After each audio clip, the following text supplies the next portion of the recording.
Maki-update na tayo sa lagay ng panahon kasama ang weather presenter ng GMA Integrated News Weather Center, si Amor La Rosa. Mor. Salamat Sir Emil. Mga kapuso, may bagong low pressure area ang namataan sa labas ng Philippine Area of Responsibility. Nasa bandang silangan po yan ng extreme northern Luzon, pero sa ngayon po sabi naman ng Pag-asa, mababa po yung tsansa nito na maging bagyo o pumasok dito sa loob ng ating PAR. Wala rin po itong epekto sa anumang bahagi ng ating bansa dahil nga napakalayo po niyan dito sa Pilipinas. Dito naman sa loob ng Philippine Area of Responsibility, mapapansin po ninyo yung mga makakapal na kumpul po ng ulap dito. Sa silangan din po yan ng Luzon at yung mga kumpul ng ulap na yan, posible pong maging low pressure area at may chance rin na maging bagyo. Kung titingnan naman natin yung wind forecast map ng Metro Weather, early next week po may isa pang sama ng panahon dito po yan sa Pacific Ocean na lalapit at posible po yan pumasok nga dito po yan sa loob ng Philippine Area of Responsibility.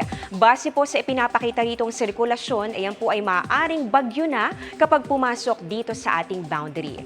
Mga kapuso, pwede pa pong magbago yan kaya patuloy po nating imomonitor sa mga susunod na araw. Samantala, yung dating bagyong Enteng o yung bagyong Yagi sa international name, matapos pong lumabas sa Philippine Area of Responsibility, lalo pa po itong lumakas at isa na po yan, super typhoon. Umaabot pa rin yung bahagi ng kaulapan yan sa ilang bahagi po ng ating bansa, lalong-lalo na dito sa may extreme northern Luzon, kasabay po nito yung patuloy nitong paghatak sa southwest monsoon o yung hanging habagat. Base nga sa datos ng Metro Weather, may chance pa rin po ng ulan bukas sa western sections ng Luzon. So kasama po dyan ang Ilocos Provinces, ganoon din po ang Pangasinan, Zambales, Bataan at ilang bahagi po ng Mindoro Provinces. Inaasahan po natin may mga malalakas sa pag-ulan pa rin at pagsapit po ng hapon, mas malawakan na po yung mga pag-ulan. Kasama na rin dito yung Cagayan Valley, Cordillera, pati na rin po yung iba pang bahagi ng Central Luzon, Calabarzon, ganoon din po dito sa iba pang bahagi ng Mimaropa.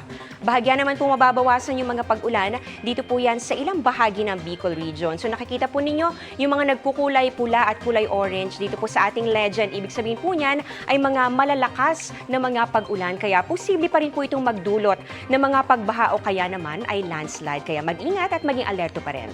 Sa Visayas at Mindanao naman, maaliwalas at halos wala pong ulan sa umaga.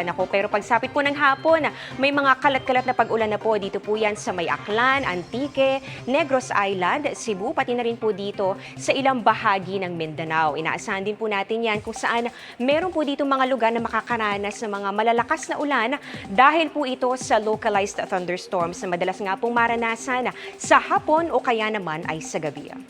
At para naman sa Metro Manila, posible pa rin po yung mga pag-ulan pero bahagya na pong mababawasan at maaaring hindi na po kasing tindi nitong mga nakalipas na araw. Pero kahit po mababawasan, meron pa rin mga pag-ulan. Kaya dapat po magdala pa rin ng payong at syempre po mag-monitor po tayo ng updates. At para naman sa mga mangingisda o yung may mga maliliit na sasakyang pandagat, maalon at delikado pa rin pong pumalaot, dito po yan sa western seaboards ng Luzon, kasama po yan dito sa may Ilocos Norte, Ilocos Sur, down to Zambales, Bataan at Occidental Mindoro. At yan ang latest sa lagay ng ating panahon. Ako po si Amor La Rosa. Ito ang GMA Integrated News Weather Center. Maasahan anuman ang panahon.